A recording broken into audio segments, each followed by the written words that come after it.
Plan ಮಾಡಿಕೊಂಡು ಈ ಒಂದು ಡೇಟು ಮತ್ತು ಟೈಮ್ನ ನಾವು ಸೆಟ್ ಮಾಡಿ ಆ ಥರ ಮಗು ಹುಟ್ಟಿದ್ರೆ ಅದ್ರದ್ದು ಜೀವನ ಚೆನ್ನಾಗಿರತ್ತಾ? ಮಕ್ಕಳು ಹುಟ್ಟ ಒಂದು ಡೇಟ್ ದಿನಾಂಕವನ್ನು ನಿರ್ಣಯ ಮಾಡೋದಕ್ಕೆ ಮಾಡಿ ಹುಟ್ಟಿಸುವಂತ ಪದ್ಧತಿ ಮುಹೂರ್ತ ಮಂಜರಿಯಲ್ಲಿ ಇಲ್ಲಲ್ಲ.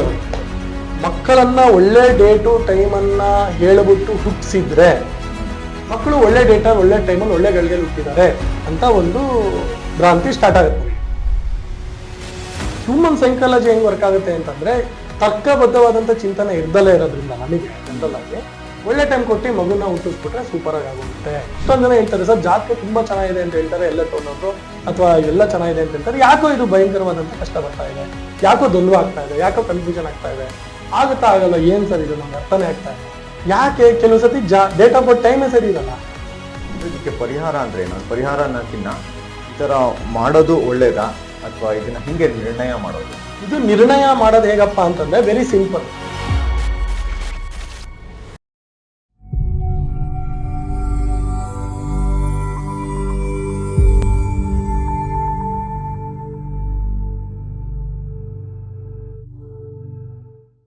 ನಾವು ಈಗ ಎಷ್ಟೊಂದ್ ಸತಿ ಜನರಲ್ಲಿ ಎಷ್ಟೊಂದ್ ಜನ ಜ್ಯೋತಿಷ್ಯರನ್ನ ಭೇಟಿ ಮಾಡಿ ಮಗು ಹುಟ್ಟಬೇಕಾದ್ರೆ ಹುಟ್ಟೋ ದಿನ ಮತ್ತೆ ಸಮಯವನ್ನ ಡಿಸೈಡ್ ಮಾಡಿ ಅದು ಅದೇ ತರ ಹುಟ್ಟೋ ಹಂಗೆ ಮಾಡ್ತಾರೆ. ಎಷ್ಟೊಂದು ಮಕ್ಕಳುಗಳು ಅದೇ ತರ ಹುಟ್ಟಿದ್ದಾರೆ. ಸೊ ದೃಢಕರ್ಮ ಅಂತಂದ್ರೆ ಈ ಸೊ ದಟ್ ಅವ್ರದ್ದು ಬರ್ತ್ ಚಾರ್ಟ್ ಚೆನ್ನಾಗಿರುತ್ತೆ ಅಂತ. ಬರ್ತ್ ಚಾರ್ಟ್ ಚೆನ್ನಾಗಿರುತ್ತೆ, ಈ ಸಮಯದಲ್ಲಿ ಹುಟ್ಟಿದ್ರೆ, ಈ ಒಂದು ಇನ್ಫ್ಲುಯೆನ್ಸಸ್ ಅಲ್ಲಿ ಹುಟ್ಟಿದ್ರೆ ಚೆನ್ನಾಗಿರುತ್ತೆ ಮಗು, ಅದ್ರ ಜೀವನ ಚೆನ್ನಾಗಿರುತ್ತೆ ಅಂತ ಹೇಳಿ ನಾವು ಪ್ಲಾನ್ ಮಾಡಿಕೊಂಡು ಈ ಒಂದು ಡೇಟು ಮತ್ತೆ ಟೈಮ್ನ ನಾವು ಸೆಟ್ ಮಾಡಿ ಆ ಥರ ಮಗು ಹುಟ್ಟಿದ್ರೆ ಅದ್ರದ್ದು ಜೀವನ ಚೆನ್ನಾಗಿರತ್ತಾ? ಆ ಥರ ಇದೊಂದು ಪಾಸಿಬಿಲಿಟಿನ. ಯಾಕಂದ್ರೆ ದೃಢಕರ್ಮ ಅಂತ ಹೇಳಿದ್ದು ಅದು ನಮ್ಮ ಕೈಲಿಲ್ಲ ಅಂತ ನಾವು ಜಸ್ಟ್ ಇವಾಗ ಕೇಳಿದ್ವಿ. ಸೊ ಈ ತರ ಮಾಡೋದ್ರಿಂದ ಅವಾಗ ಅವ್ರದ್ದು ಬರ್ತ್ ಚಾರ್ಟ್ ಚೆನ್ನಾಗಿರುತ್ತೆ. ಸೊ ಈ ತರ ಅಂತ ತುಂಬಾ ಜನ ಸಮಾಜದಲ್ಲಿ ಮಾಡ್ತಾ ಇದ್ದಾರೆ ಕೂಡ. ಸೊ ಇದ್ರ ಬಗ್ಗೆ ನೀವು ಏನ್ ಹೇಳ್ತೀರಾ? ಇಲ್ಲಿ ಎರಡು ತರ ಬರುತ್ತೆ. ಏನಪ್ಪಾ ಅಂತಂದ್ರೆ ಮಕ್ಕಳು ಹುಟ್ಟ ಒಂದು ಡೇಟ್ ದಿನಾಂಕವನ್ನ ನಿರ್ಣಯ ಮಾಡೋಕೆ ಮಾಡಿ ಹುಟ್ಟಿಸುವಂತ ಪದ್ಧತಿ ಮುಹೂರ್ತ ಮಂಜರಿಯಲ್ಲಿ ಇಲ್ದಲೇ ಇರುವಂತದ್ದು. ಇದು ಮುಹೂರ್ತ ಮಂಜರಿ ಅಂತ ಬರುತ್ತೆ. ಮುಹೂರ್ತ ಮಂಜರಿ ಅಂದ್ರೆ ನಾನು ಮದ್ವೆಗೆ ಒಂದು ಡೇಟ್ ಸೆಟ್ ಮಾಡ್ಕೊಡ್ತಾರೆ, ಉಪನಯನಕ್ಕೆ ಒಂದು ಡೇಟ್ ಸೆಟ್ ಮಾಡ್ಕೊಡ್ತಾರೆ, ಆಮೇಲೆ ಗರ್ಭ ಇದಕ್ಕೆ ಒಂದು ಅಂದ್ರೆ ನಿಮ್ಮ ಒಂದು ಸೀಮಂತ ಕಾರ್ಯಕ್ಕೊಂದು ಡೇಟ್ ಸೆಟ್ ಮಾಡ್ಕೊಡ್ತಾರೆ. ಸೊ ಈಗ ಎಲ್ಲದಕ್ಕೂ ಒಂದು ಡೇಟ್ ಸೆಟ್ ಇದೆ. ಮುಹೂರ್ತ ಮಂಜರಿ ಮುಹೂರ್ತದಲ್ಲಿ ಎಲ್ಲ ಒಂದು ಈ ಮುಹೂರ್ತದಲ್ಲಿ ಗೃಹ ಪ್ರವೇಶ ಮಾಡಿ, ಈ ಮುಹೂರ್ತದಲ್ಲಿ ನಾಮಕರಣ ಮಾಡಿ, ಈ ಮುಹೂರ್ತದಲ್ಲಿ ಇದ್ ಮಾಡಿ ಎಲ್ಲ ಬೇಕಾದಷ್ಟು ಇದಕ್ಕೆ ಮುಹೂರ್ತದ್ದು ವ್ಯಾಸ್ಟ್ ಆಗಿರುವಂತ ಒಂದು ವಿಚಾರ. ಮಕ್ಕಳು ಹುಟ್ಟಕ್ಕೆ ಅಂತ ಬಂದಾಗ ಅದು ವಾಸ್ತವಿಕವಾಗಿ ಇಲ್ಲಿ ಕೆಲವು ದ್ವಂದ್ವ ಇದೆ ಸಮಾಜದಲ್ಲಿ. ಏನ್ ದ್ವಂದ್ವ ಇದೆಯಪ್ಪ ಅಂದ್ರೆ ಮಕ್ಕಳನ್ನ ಒಳ್ಳೆ ಡೇಟು ಟೈಮನ್ನ ಹೇಳ್ಬಿಟ್ಟು ಹುಟ್ಟಿಸಿದ್ರೆ ಮಕ್ಕಳು ಒಳ್ಳೆ ಡೇಟಾ ಒಳ್ಳೆ ಟೈಮಲ್ಲಿ ಒಳ್ಳೆ ಗಳಿಗೆ ಹುಟ್ಟಿದ್ದಾರೆ ಅಂತ ಒಂದು ಭ್ರಾಂತಿ ಸ್ಟಾರ್ಟ್ ಆಗುತ್ತೆ ನನಗೆ. ಯಾಕೆ? ನಾವು ಕೊಟ್ಟಿದೀವಿ ಡೇಟು ಟೈಮು ಲಗ್ನ ಎಲ್ಲ ಲಗ್ನ ಕೂಡ ಕೊಟ್ಬಿಡ್ತಾರೆ. ಸೊ ಲಗ್ನ ಕೂಡ ಕೊಟ್ಬಿಟ್ಟಿದೀವಿ, ಈ ಲಗ್ನದಲ್ಲಿ ಬಂದ ತಕ್ಷಣ ಆಗುತ್ತೆ ಅಂತ ಹೇಳ್ಕೊಂತೀವಿ. ಆದ್ರೆ ಇಲ್ಲಿ ಏನು ಮಿಸ್ ಆಗುತ್ತೆ, ಲಿಂಕ್ ಕನೆಕ್ಷನ್ ಏನ್ ಮಿಸ್ ಆಗುತ್ತೆ ಅಂದ್ರೆ ಅಲ್ಲಿ ಹಿಂದಿನ ಜನ್ಮದ ಏನೇನೇನೇ ನಾನು ಇಷ್ಟೋ ತನಕ ನಾವು ಮಾತಾಡಿದ್ವಿ, ನಾವು ಕೊನೆ ಎಪಿಸೋಡ್ ಇಂದ ಹಿಡಿದು ಇಲ್ಲಿ ತನಕ ನಾವ್ ಏನೇನ್ ಮಾತಾಡಿದೀವಿ ಯಾವುದು ಕೂಡ ಕಾಣಿಸಲ್ಲ ಜಾತಕದಲ್ಲಿ. ಒಂಥರ ಕಾಪಿ ಹೊಡೆದು ಎಕ್ಸಾಮ್ ಬರ್ದಂಗೆ ಅಷ್ಟೇ ಬಂದ್ಬಿಡ್ತು, ಖುಷಿ ಆಗ್ಬಿಟ್ಟು ಎಲ್ಲ ಚೆನ್ನಾಗಿದೆ ಎಲ್ಲ ಚೆನ್ನಾಗಿದೆ ಅಂತ. ಹ್ಯೂಮನ್ ಸೈಕಾಲಜಿ ಹೆಂಗ್ ವರ್ಕ್ ಆಗುತ್ತೆ ಅಂತಂದ್ರೆ ತರ್ಕಬದ್ಧವಾದಂತ ಚಿಂತನೆ ಇರ್ದಲೇ ಇರೋದ್ರಿಂದ ನಮಗೆ ಜನರಲ್ ಆಗಿ ಒಳ್ಳೆ ಟೈಮ್ ಕೊಟ್ಟು ಮಗುನ ಹುಟ್ಟಿಸ್ಬಿಟ್ರೆ ಸೂಪರ್ ಆಗಿ ಆಗೋಗುತ್ತೆ ಅಂತ ನಾವು ಬರ್ತೀವಿ. ಅದೇ ಕೊನೆ ಎಲ್ಲ ಇನ್ಕಾರ್ನೇಷನ್ ಇದು ಎಲ್ಲ ಪ್ರಾರಬ್ಧದಲ್ಲಿ ಪೂರ್ವಜನ್ಮ ಗುರ್ದಂ ಪಾಪಂ ಪೂರ್ವಜನ್ಮ ಗುರ್ದಂ ಪುಣ್ಯಂ ನನಗೆ ಹೆಂಗ್ ಗೊತ್ತಾಗುತ್ತೆ? ನಾನೇ ಕೊಟ್ಟಿ ಹುಟ್ಟಿಸಿದ್ರೆ ಗೊತ್ತಾಗದೇ ಇಲ್ವಲ್ಲ, ಮುಚ್ಚೋಗುತ್ತಲ್ಲ, ಮರೆ ಮಾಚ್ಬಿಡುತ್ತಲ್ಲ, ಎಲ್ಲ ಚೆನ್ನಾಗೇ ಇರುತ್ತಲ್ಲ. ಕುಂಡ್ಲಿ ನೋಡಿದಾಗ ಒಳ್ಳೆ ಲಗ್ನ, ಒಳ್ಳೆ ಕುಂಡಲಿ, ಒಳ್ಳೊಳ್ಳೆ ಕಡೆ ಗ್ರಹಗಳು, ಒಳ್ಳೊಳ್ಳೆ ಕಡೆ ಎಲ್ಲ ಕರೆಕ್ಟ್ ಆಗಿ ಕೂತ್ಬಿಟ್ಟಿರುತ್ತಲ್ಲ, ಕಾಣಿಸೋ ತರ. ಹುಟ್ಟೋಕಿನ ಮುಂಚೆನೆ ಚಾರ್ಟ್ ನ ನಿರ್ಣಯ ಮಾಡಿ ಈ ಸಮಯದಲ್ಲಿ ಹುಟ್ಟಿದ್ರೆ ಇದು ಅಂತ. ಸೊ ಭ್ರಾಂತಿ ಅಂತೀರಾ ಅದನ್ನ? ಅದೇ ಅದೇಗೇನ್ ಭ್ರಾಂತಿ ಅಂತ ಒಂಥರ ಅದು ದ್ವಂದ್ವನೇ. ಭ್ರಾಂತಿ ದ್ವಂದ್ವದಲ್ಲಿ ಇರುವಂತ ಒಂದು ವಿಚಾರ. ಅಂದ್ರೆ ಭಯದಲ್ಲಿ ಅದ್ ಮಾಡ್ತಾರೆ ಅಂತ. ಭಯಾನಕಿನ ಅದೊಂದು ಲೌಕಿಕವಾಗಿ ಅಭ್ಯಾಸ ಆಗ್ಬಿಟ್ಟಿದೆ. ಹೌದು, ಒಳ್ಳೇದಾಗ್ಲಿ ಒಳ್ಳೇದಾಗ್ಲಿ ಒಳ್ಳೆ ಜೀವನ ಒಳ್ಳೇದೇ, ಎಲ್ಲರೂ ಒಳ್ಳೇದಕ್ಕೆ ಅಂತಾನೆ ಯೋಚನೆ ಮಾಡೇ ಮಾಡೋದು ಅದನ್ನ. ಡಾಕ್ಟ್ರು ಅವರು ಪಾಪ ಅವರು ಹೇಳ್ತಾರೆ, ಈಗ ಎಲ್ಲರೂ ಸರ್ ಒಪ್ಪಲ್ಲ ಅಥವಾ ಡಾಕ್ಟರ್ಸ್ ಎಲ್ಲ ಮಾತಾಡಿದ್ದಾರೆ, ಸರ್ ಈ ಡೇಟು ಆ ಡೇಟ್ ಎಲ್ಲ ಕೇಳ್ಕೊಂಡ್ ಬರ್ತಾರೆ, ನಾವು ಯಾಕೆ ಅವ್ರ ಮನ್ಸಿಗೆ ಬೇಜಾರ್ ಮಾಡೋದು, ಆಯ್ತು ಅಂತ ಹೇಳ್ತೀವಿ, ಆಯ್ತು ಅಂತ ಹೇಳ್ತೀವಿ ಸರ್, ಕರೆಕ್ಟ್, ಅವ್ರ ಪಾಪ ಏನ್ ಮಾಡ್ತಾರೆ. ಆದ್ರೆ ನಾವೇನ್ ಹೇಳ್ತೀವಿ ಅಂದ್ರೆ, ನಾವು ಈ ಜ್ಯೋತಿಷ್ಯ ಮತ್ತೆ ಈ ಒಂದು ಅಧ್ಯಾತ್ಮ ವೇದಾಂತದ ಪ್ರಕಾರ ನಾವು ಅಂದ್ರೆ ಜ್ಯೋತಿಷ್ಯವನ್ನ ನಾವು ಆಳವಾಗಿ ಹೋದಾಗ ಜ್ಯೋತಿಷ್ಯ ವಿಚಾರವಾಗಿ ಅನ್ನೋಕ್ಕಿಂತ ಹೆಚ್ಚಾಗಿ ಒಬ್ಬ ಮನುಷ್ಯನ ಜನ್ಮಾಂತರ ನನಗೆ ತಿಳಿಬೇಕಲ್ಲ. ಅದು ಅಮಾವಾಸ್ಯೆ ಆಗಿರ್ಲಿ, ಹುಣ್ಣಿಮೆ ಆಗಿರ್ಲಿ, ಚತುರ್ದಶಿ ಆಗಿರ್ಲಿ, ಅಷ್ಟಮಿ ಆಗಿರ್ಲಿ, ಯಾವುದೇ ಲಗ್ನ ಗ್ರಹಣ ಆಗಿರ್ಲಿ, ನನಗೆ ಏನ್ ಪ್ರಾಬ್ಲಮ್ ಇದೆ ಅಂತ ಗೊತ್ತಾಗ್ಬೇಕಲ್ಲಿ. ಹಂಗೆ ದೈವ ನಿರ್ಣಯದಲ್ಲೇ ಹುಟ್ಟಬೇಕು, ಅವಾಗ ನನಗೆ ಗೊತ್ತಾಗತ್ತೆ ಏನು ಎಲ್ಲಿದೆ ಪ್ರಾಬ್ಲಮ್ ಗೊತ್ತಾಗ್ಬೇಕಲ್ಲ, ನಂಗೆ ರೂಟ್ ಕಾಸ್ ಅನಾಲಿಸಿಸ್ ಗೊತ್ತಾಗ್ಬೇಕಲ್ಲ, ಟ್ರಬಲ್ ಎಲ್ಲಿದೆ ಅಂತ ಗೊತ್ತಾಗ್ಬೇಕಲ್ಲ. ನೋಡಕ್ಕೆ ಗೊತ್ತಾಗ್ದಲ್ಲ ಇದೆ, ಎಲ್ಲ ಚೆನ್ನಾಗಿದ್ರೆ ನಾನೆಲ್ಲ ಚೆನ್ನಾಗಿದೆ ಅಂತಾನೆ ಹೇಳ್ತಿರ್ತೀನಿ. ಎಷ್ಟೊಂದ್ ಜನ ಹೇಳ್ತಾರೆ ಸರ್ ಜಾತಕ ತುಂಬಾ ಚೆನ್ನಾಗಿದೆ ಅಂತ ಹೇಳ್ತಾರೆ, ಎಲ್ಲೇ ತಗೊಂಡೋದ್ರು, ಅಥವಾ ಎಲ್ಲ ಚೆನ್ನಾಗಿದೆ ಅಂತ ಹೇಳ್ತಾರೆ, ಯಾಕೋ ಇದು ಭಯಂಕರವಾದಂತ ಕಷ್ಟ ಬರ್ತಾ ಇದೆ, ಯಾಕೋ ದ್ವಂದ್ವ ಆಗ್ತಾ ಇದೆ, ಯಾಕೋ ಕನ್ಫ್ಯೂಷನ್ ಆಗ್ತಾ ಇದೆ, ಆಗುತ್ತಾ ಆಗಲ್ಲ, ಏನ್ ಸರ್ ಇದು ನಮ್ಗೆ ಅರ್ಥನೇ ಆಗ್ತಾ ಇಲ್ಲ. ಯಾಕೆ ಕೆಲವು ಸತಿ ಡೇಟ್ ಆಫ್ ಬರ್ತ್ ಟೈಮೇ ಸರಿ ಇರಲ್ಲ. ಸರಿ ಇರಲ್ಲ ಇನ್ ದ ಸೆನ್ಸ್ ನಾವೇ ಕೊಟ್ಟು ಹುಟ್ಟಿಸಿರ್ಬೋದು ಅಥವಾ ತಪ್ಪು ಬರ್ಕೊಂಡಿರ್ಬೋದು, ಏನ್ ಬೇಕಾದ್ರೂ ಆಗಿರ್ಬೋದು. ಬಟ್ ನೀವು ಕೇಳಿದ ಪ್ರಶ್ನೆಗೆ ಅದು ಸಮಂಜಸ ಅಲ್ಲ ಅನ್ನೋದು ನಮ್ಮ ಒಂದು ವಿಚಾರ. ಅದೇ ಮನುಷ್ಯನ ಒಳಿತಿಗೆ ನನ್ನ ಕೆಟ್ಟದು ಗೊತ್ತಾಗ್ಬೇಕು ಅಲ್ಲಿ. ಅದು ಏನು ಅಂತ ಗೊತ್ತಾದ್ರೆ ನಾವು ರಿಪೇರಿ ಮಾಡ್ಬೋದಲ್ಲ, ಅಟ್ಲೀಸ್ಟ್ ಇವೆಲ್ಲ ತಿಳ್ಕೊಬೋದಲ್ಲ, ದೃಢ ಯಾವ್ದಿದೆ ರಿಪೇರಿ ಮಾಡ್ಬೋದು. ಕೊನೆ ತನಕ ಅವನು ದ್ವಂದ್ವದಲ್ಲಿ ಆ ಮನುಷ್ಯ ಬೆಳ್ಕೊಂಡು ಹೋಗುತ್ತಾನಲ್ಲ, ಆ ಮಗು ಕೊನೆಗೆ ಆ ದ್ವಂದ್ವದಲ್ಲೇನೆ ಕೊನೆ ತನಕ ಹೋಗುತ್ತಲ್ಲ. ಇದಕ್ಕೆ ಪರಿಹಾರ ಅಂದ್ರೆ ಏನು? ಪರಿಹಾರ ಅನ್ನೋಕ್ಕಿಂತ ಈ ತರ ಮಾಡೋದು ಒಳ್ಳೇದಾ ಅಥವಾ ಇದನ್ನ ಹಿಂಗೆ ನಿರ್ಣಯ ಮಾಡೋದು? ಇದು ನಿರ್ಣಯ ಮಾಡೋದು ಹೇಗಪ್ಪ ಅಂತಂದ್ರೆ ವೆರಿ ಸಿಂಪಲ್. ವೈದ್ಯೋ ನಾರಾಯಣ ಹರಿಹಿ. ಯಾಕೆ ಹೇಳಿದ್ರು ಆ ಪದ? ವೈದ್ಯ ದೇವತೆ, ಅವರೆಲ್ಲ ಏನ್ ಕಮ್ಮಿ ಅಲ್ಲ, ಅಶ್ವಿನಿ ದೇವತೆಗಳ ಒಂದು ಅಂಶ ಅಂತಾನೆ ನಾವು ಹೇಳ್ತೀವಿ ವೈದ್ಯರನ್ನ. ಅಂದ್ರೆ ಅವ್ರಿಗೆ ಅಷ್ಟು ರೆಸ್ಪಾನ್ಸಿಬಿಲಿಟಿ ಇರುತ್ತೆ. ಏನ್ ಮನುಷ್ಯನ ದೇಹದ ಜೊತೆನೆ ಅವ್ರು ಆರಾಮಾಗಿ ಎಷ್ಟು ಲೀಲಾಜಲವಾಗಿ ಅವರು ಆಪರೇಷನ್ ಮೊದಲೊಂದು ನಮಗೆ ಪ್ರೆಗ್ನೆಂಟ್ ವುಮೆನ್ ಪೇನೇ ನಮಗೆ ನೋಡಿದ್ರೆ ಅಯ್ಯಪ್ಪ ಏನಾಗ್ಬಿಡುತ್ತಪ್ಪ ಅಂತ ಗಾಬರಿ ಆಗುತ್ತೆ. ಅಂತದ್ರಲ್ಲಿ ಅವರು ಕರ್ಕೊಂಡೋಗಿ ಆರಾಮಾಗಿ ಅವ್ರು ಸಮಾಧಾನ ಮಾಡಿ ಅವರ ಮಗುನ ತೆಗೆದು ಅದನ್ನ ಆ ಧೈರ್ಯ ಇದೆ ನೋಡಿ, ಅದು ಆ ಒಂದು ಅಂಶ ಇದ್ರೆ ಮಾತ್ರ ಬರಕ್ ಸಾಧ್ಯ ವೈದ್ಯರಿಗೆ, ಇಲ್ಲಾಂದ್ರೆ ಬರಕ್ ಸಾಧ್ಯ ಇಲ್ಲ. ನಾವೇನೋ ಅನ್ಕೊಂಡ್ಬಿಡ್ತೀವಿ, ಆ ಧೈರ್ಯ ಬೇಕು. ನಾವು ಒಂದ್ ಗಾಯ ಆಯ್ತು, ನಿಮಗೆ ಔಷಧಿ ಹಚ್ಬೇಕಾದ್ರೆ ಸ್ವಲ್ಪ ಏನಾದ್ರು ಜಾಸ್ತಿ ಗಾಯ ಆದ್ರೆ ಔಷಧಿ ಹಚ್ಬೇಕಾರೆ ಅಂತ ನೀವಂದ್ರೆ ನಾವೇ ಇವು ಏನ್ ನೋವಾಗ್ತಿದ್ಯೇನೋ ಅಂತ ಕೇಳ್ತೀವಿ. ಅಂತದ್ರಲ್ಲಿ ಅವ್ರು ಎಂತೆಂತ ಕಾಲ್ ಕಟ್ಟಾಗಿ, ತಲೆ ಕಟ್ಟಾಗಿ, ಇದೆಲ್ಲ ಕಟ್ಟಾಗಿ, ನ್ಯೂರಾನ್ ಆಪರೇಷನ್, ಏನ್ ಹುಡುಗಾಟನ ಸರ್. ಅಂದ್ರೆ ಅವನಿಗೆ ಎಷ್ಟು ಧೈರ್ಯ ಇರಬೇಕು, ಅವನಿಗೆ ಎಷ್ಟು ಸ್ಥೈರ್ಯ ಇರಬೇಕು. ವೈದ್ಯೋ ನಾರಾಯಣ ಹರಿ.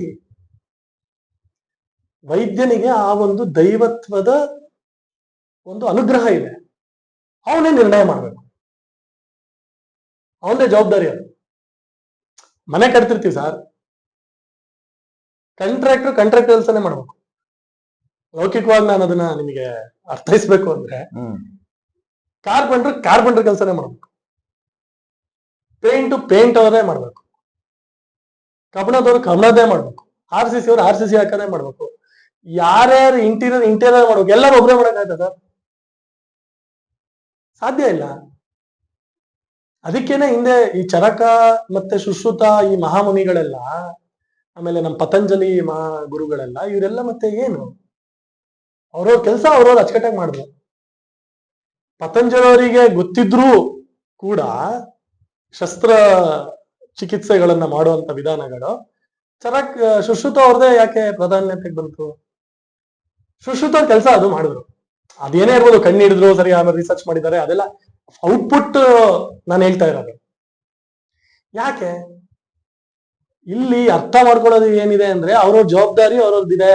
ಅದಕ್ಕೆ ನಾವು ತುಂಬಾ ಜನಕ್ಕೆ ಸಜೆಷನ್ ಕೊಟ್ಟಿರೋದು ಏನ್ ಕೊಡ್ತೀವಿ, ಡಾಕ್ಟ್ರಿಗೆ ಹೇಳಿ ಸರ್ ಯಾವ ಡೇಟು ಯಾವ ಟೈಮು ನೋಡೋದ್ ಬೇಡ, ನಿಮಗೆ ಯಾವಾಗ ಇಂಟ್ಯೂಷನ್ ಬರುತ್ತೆ, ಇವಾಗ ಮಾಡ್ಬೋದಪ್ಪ, ಈ ಹುಡುಗಿ ನೋಡಿದ್ರೆ ಇವಾಗ ಇದನ್ನ ಆಪರೇಷನ್ ಮಾಡ್ಬೋದು, ಅಥವಾ ನಾರ್ಮಲ್ ಮಾಡ್ಬೋದು, ಸಿಸೇರಿಯನ್ ಮಾಡ್ಬೋದು ಅಂತ ನಿಮಗೆ ಬಂತು, ನೀವು ಮಾಡಿ ಸರ್.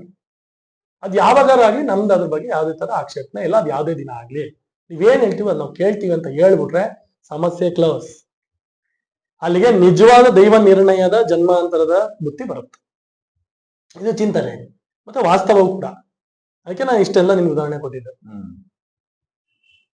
ಸೊ ಅದನ್ನ ನಾವು ಇವತ್ತಿನ ದಿನ ಏನ್ ಮಾಡಿದೀವಿ, ಮುಹೂರ್ತಕ್ಕೆ ತಂದು ಅದನ್ನ ಮಾಡಕ್ ಹೋಗಿ ನಾಳೆ ಯಾರ್ದು ಸರ್, ಯಾರಿಗೂ ಇದು ಯಾರಿಗೇನು ಆಗ್ಬೇಕಾಗಿರಲ್ಲ ಇದರಿಂದ, ಅವ್ರವ್ರ ಮಕ್ಕಳಿಗೆ ಇದಾಗ್ಬೇಕಾಗಿರೋದು.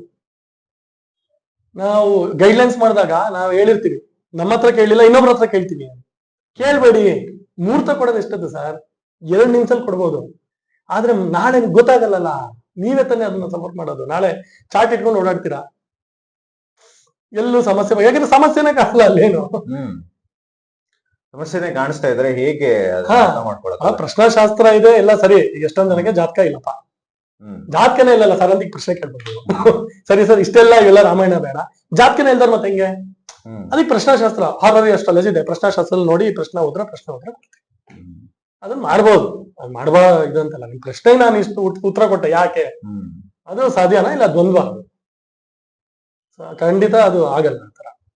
ಸೊ ಇದಕ್ಕೆ ವೈದ್ಯೋ ನಾರಾಯಣ ಹರಿಹಿ, ವೈದ್ಯೋ ನಾರಾಯಣ ಹರಿಹಿನೇ ಇದಕ್ಕೆ, ಇನ್ಯಾರು ಇಲ್ಲ. ಸೊ ಇನ್ನು ಹೋಗ್ತಾ ಅಂದ್ರೆ ಮುಂದಿನ ಪೀಳಿಗೆಗೆ ನೀವೊಂದು ಮೆಸೇಜ್ ಹೇಳೋದಿದ್ರೆ, ಇದು ಈ ತರ ಮುಹೂರ್ತ ಸೆಟ್ ಮಾಡಿ ಮಕ್ಕಳು ಹುಟ್ಟಿಸ್ಬೋದಾ ಅಥವಾ ಏನ್ ಮಾಡ್ಬೋದು? ನಿಮ್ಮ ಒಂದು ಅಭಿಪ್ರಾಯ ಏನು? ಏನ್ ಹೇಳ್ತೀರಾ? ನಮ್ಮ ಅಭಿಪ್ರಾಯ ಇದೆ, ನಾನು ಹೇಳಿದ್ದೆ. ನೀವು ವೈದ್ಯರ ಹತ್ರ ಹೋಗ್ತೀರಾ, ವೈದ್ಯರು ಒಂದು ಡೇಟ್ ಕೊಡ್ತಾರೆ, ವೈದ್ಯರನ್ನ ನೀವು ಮಾತಾಡಿಸ್ತಾ ಇರ್ತೀರಾ, ಯಾರ ಹತ್ರನು ಕೇಳಬೇಡಿ, ವೈದ್ಯರ ಹತ್ರನೇ ಕೇಳಿ ಅಷ್ಟೇ. ವೈದ್ಯರು ಏನ್ ಹೇಳ್ತಾರೋ ಅದು ಮಾಡಿ. ವೈದ್ಯರು ಇನ್ ಕೇಸ್ ತಗೊಂಬನ್ನಿ ಡೇ ಟು ಟೈಮ್ ಅಂದ್ರೆ, ಇಲ್ಲ ಬೇಡ ಸರ್, ನೀವೇ ದೇವ್ರು, ನೀವೇ ನಮ್ಗೆ ಇದು, ಯಾಕಂದ್ರೆ ಅವ್ರು ದೇವ್ರೆ ಸತ್ಯ, ಅದ್ರಲ್ಲೇನು ಎರಡು ಮಾತಿಲ್ಲ. ಯಾಕಂದ್ರೆ ಒಂದ್ ಜೀವ 2 ಜೀವನ ಉಳಿಸ್ತಾರಲ್ಲ ಸರ್ ವೈದ್ಯರು, ಅದೇನು ಹುಡುಗಾಟದ ಮಾತಲ್ಲ. ನಾವು ಲೌಕಿಕಕ್ಕೆ ಏನೋ ಅನ್ಕೋಬಹುದು, ಬಟ್ ನಾವು ಆತರ ನಾವು ಯೋಚನೆ ಮಾಡ್ತೀವಿ. ಎಂತ ಅದ್ಭುತವಾದಂತ ಕೆಲಸ ಅಲ್ಲ. 2 ಜೀವನ ಉಳಿಸ್ತಾರಲ್ಲ, 2 ಜೀವ ಜೊತೆ ಅವರು ಇದು ಮಾಡ್ತಾ ಇರ್ತಾರಲ್ಲ, ಅವರಿಗೆ ಮಾನಸಿಕ ಸ್ಥಿತಿ ಯಾವ ತರ ಇರ್ಬೋದು, ಇದೆಲ್ಲ ಹೆಂಗಿದೆ ನೋಡಿ. ಆಪರೇಷನ್ ಆದ್ರೂ ಮಾಡ್ಲಿ, ನಾರ್ಮಲ್ ಆದ್ರೂ ಮಾಡ್ಲಿ, ಅವರಿಗೆ ಎಷ್ಟು ಜವಾಬ್ದಾರಿ ಇರುತ್ತೆ. ಸ್ವಲ್ಪ ಹೆಚ್ಚು ಕಮ್ಮಿ ಆದ್ರೂ ಅದು ತಲೆಗೆ ಬಂದ್ಬಿಡುವಂತ ವಿಚಾರ ಅಲ್ವೇ. Most responsible job is doctors. So ಹಾಗಾಗಿ ಅವ್ರಿಗೆ ಬಿಟ್ಬಿಡಿ ಅಷ್ಟೇ. ಅವ್ರು ತಗೋಬೇಕಾದ್ರೆ ಇದು ಅವರೇ ಹೇಳಬೇಕು, ಅವನ ಕೈಲೇ ಭಾರ ಇರೋದು. ಸೊ ಅವ್ರು ಕರೆಕ್ಟ್ ಆಗಿ ತರ್ತಾರೆ. ಇಂಟ್ಯೂಷನ್ ಅಂದ್ರೆ ಏನ್ ಗೊತ್ತಾ ಸರ್, ಒಳಗಡೆ ದೇವರೇ ಹೇಳ್ತಾನೆ sir, that is what intuition. ಈಗ ಒಬ್ಬ ಜ್ಯೋತಿಷಿ ಹತ್ರ ಹೋಗ್ತೀರ, ಅದೇ ಜ್ಞಾನಿಗಳ ಹತ್ರ ಹೋಗ್ತೀರ ಸರ್, ಅವ್ರು ಏನೋ ಅವ್ನು ಹೇಳ್ತಾರೆ ಸರ್, ನಿಮ್ಗೆ ವರ್ಕ್ ಆಗುತ್ತೆ ಅದು ಅನ್ಕೊಳ್ಳೋಣ. ವರ್ಕ್ ಆದಾಗ ಅದೇನ್ ಅಂತೀವಿ ಸರ್, ಅದಕ್ಕೆ ವಿಚಾರ ಇಷ್ಟೇ, ಅವ್ನ ಇಂಟ್ಯೂಷನ್ ವರ್ಕ್ ಆಯ್ತು. ಪ್ರೇರಣೆ ಅಂತೀರಾ? ಪ್ರೇರಣೆ, ಅವನ ಅಲ್ಲಿರುವಂತ ಒಂದು ದಿ ಶಕ್ತಿ, ಅವನಿಗೆ ಆ ಕೆಲಸ ಮಾಡ್ಬೇಕಂತ ಜವಾಬ್ದಾರಿ ಕೊಟ್ಟಿದ್ದಾನೆ ಭಗವಂತ. ಜವಾಬ್ದಾರಿ ಅಷ್ಟೇ, ಆ ಜವಾಬ್ದಾರಿ ಕೊಟ್ಟಿಯಾನೆ, ಅವನು ಅದನ್ನ ಮಾಡ್ತೀಯಾನೆ, ಮಾಡ್ದೆ ಸಕ್ಸಸ್ ಆಯ್ತು ಅಷ್ಟೇ. ಅದೇನೆ ಇಂಟ್ಯೂಷನ್ ಡಾಕ್ಟರ್ಸ್ಗೂ ಇರುತ್ತೆ. ಒಳಗಡೆ ಎಲ್ಲ ಹೇಳಿಲ್ವಾ, ಇಲ್ಲಿ ಏನಿರುತ್ತೆ, ಈ ಗ್ರಂಥಿ ಏನಿದೆ, ಮಣಿಪುರ ಅನಾಹತಾಬ್ಜದ ಮಧ್ಯೆ ಇರುವಂತ ಗ್ರಂಥಿನೇ ವರ್ಕ್ ಆಗ್ತಿರುತ್ತೆ ಇಂಟ್ಯೂಷನ್. ಸೊ ಇಂಟ್ಯೂಷನ್ ವರ್ಕ್ ಆಗುತ್ತೆ, ಅವರು ಅದಲ್ಲಿ ಮಗುವನ್ನ ತೆಗಿತಾರೆ, ಅವಾಗ ನಮಗೆ ಕರೆಕ್ಟ್ ಆಗಿರಂತ ಜನ್ಮ ಕುಂಡಲಿ ಸಿಗುತ್ತೆ. ಅದಕ್ಕೆಲ್ಲ ನಾವುಗಳೇ ಸಾಕ್ಷಿ. ಇದಕ್ಕೆ ಸಾಕ್ಷಿ ಏನ್ ಸರ್ ಅಂದ್ರೆ, ನಾವುಗಳು ಯಾವಾಗ ಬಿಫೋರ್ 2000 ಈ ಟೆಕ್ನಾಲಜಿ ಬರಕ್ಕಿಂತ ಮುಂಚೆ ಉಡ್ದಂತವ್ರು, 1900 ಈ ಒಂದು ರಿಸರ್ಚ್ ಪ್ರಕಾರ 1965-70 ಇಸ್ವಿಯ ನಂತರ 90% ಜನದ ಹತ್ರ ಜಾತಕ ಇದೆ, ಅದಂತೂ ಗ್ಯಾರಂಟಿ. 90% ಅಷ್ಟಿದೆ, ಇನ್ 10% ಇಲ್ದಲೇ ಇರ್ಬೋದು. ಅಂದ್ರೆ ಜಗತ್ತಾದ್ಯಂತ ನಾನು ಹೇಳ್ತಿರೋಂಥದ್ದು. ಏನು ಈ ಜ್ಯೋತಿಷ ಅಂದ್ರೆ ಬರೀ ಕರ್ನಾಟಕ, ತಮಿಳುನಾಡು, ಕೇರಳ, ಸೌತ್ ಇಂಡಿಯಾ ಅಲ್ಲ, ನಾರ್ತ್ ಇಂಡಿಯಾ, ಇಂಡಿಯಾ ಅಷ್ಟೇ ಅಲ್ಲ, ಅಮೆರಿಕದಲ್ಲೆಲ್ಲ ಬೇಕಾದಷ್ಟು ಅಸ್ಟ್ರಾಲಜಿ ಇದೆ. ಸಿಕ್ಕಾಪಟ್ಟೆ ಕೇಳ್ತಾರೆ. ಜರ್ಮನಿಯಲ್ಲಿ ಇದೆ, ಫ್ರಾನ್ಸ್ ಅಲ್ಲಿ ಇದೆ, ಇಟಲಿಯಲ್ಲಿ ಇದೆ, ಎಲ್ಲಾ ಕಡೆ ಇದೆ ಇದ್ರ ಚರ್ಚೆ. ನಮಗೆ ಅದ್ರದ್ದು ವಾಸನೆ ಅಲ್ಲಿ ಹೋಗಿ ಕೂತು ನಾವು ಅದ್ರ ಬಗ್ಗೆ ನೋಡಿಲ್ಲ, ಗೊತ್ತಿರಲ್ಲ ಅಷ್ಟೇ. ಬಟ್ ನೋಡಿರೋರೆಲ್ಲ ಬೇಕಾದ ಜನ ಅಸ್ಟ್ರಾಲಜರ್ಸ್ ಇದಾರಲ್ಲ, ಓಡಾಡ್ತಾರೆ. ನಮ್ಮವರೇ, ನಮ್ಮ ಕರ್ನಾಟಕದಿಂದನೇ ಬೇಕಾದ ಜನ ಅಮೆರಿಕದಲ್ಲಿ ಹೋಗಿ ಹೇಳಿ ಬಂದು ಮಾಡಿ ಅಂತ ಬೇಕಾದಷ್ಟು. ಅಂದ್ರೆ ಹೇಳ್ತಿರೋದು ಎಲ್ಲಾ ಜಗತ್ತಲ್ಲಿ ಇದು ನಡೆಯುವಂತ ಒಂದು ಗ್ಲೋಬಲ್ ಇವೆಂಟ್ ಇದು. ಮಗು ಹುಟ್ಟೋದು ಒಂದು ವಿಚಾರ. ಸೊ ಅದು ಅಷ್ಟೇ ಇರೋದಿಲ್ಲ. ಸೊ ಇದರಲ್ಲಿ ಮೆಸೇಜು, ನಾವು ಮುಹೂರ್ತವನ್ನ ಸೆಟ್ ಮಾಡಿ ಮಗುವನ್ನ ಹುಟ್ಟಿಸೋದಿಕ್ಕೆ ವೀಕ್ಷಕರೇ, ವೈದ್ಯೋ ನಾರಾಯಣ ಹರಿಹಿ ಅಂತ ಸರ್ ಹೇಳಿದ್ರು. ವೈದ್ಯರ ಪ್ರೇರಣೆಯನ್ನ ನಂಬಿ ಅವರ ಮಾರ್ಗದರ್ಶನದಿಂದನೇ ಮುಂದೆ ಹೋಗಿ ಅಂತ ಒಂದು ಮೆಸೇಜ್ ಕೊಟ್ಟಿದ್ದಾರೆ.